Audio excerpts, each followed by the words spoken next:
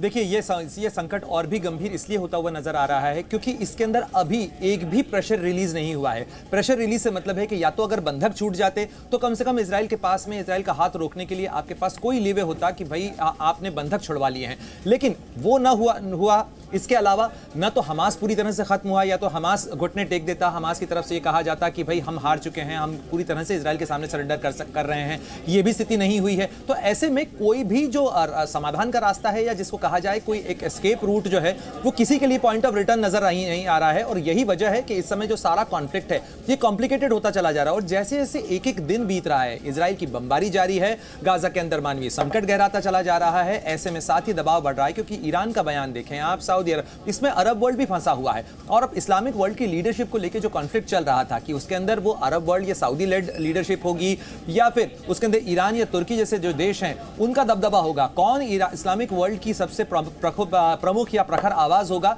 ये उसकी भी खींचतान चल रही है। तो इस समय सब जगह पे एक खींचतान की तस्वीर देखने को मिल रही है। और ये युद्ध जितना लंबा हुआ शोभना, ये उतना ज्यादा कॉम्प्लिकेट होता चला जाएगा और इसमें उतने ज्यादा कॉम्प्लेक्सिटीज और उसमें इतना ज्यादा उसका विस्तार होता हुआ चला जाएगा। बिल्कुल ठीक है प्रणय। Z News।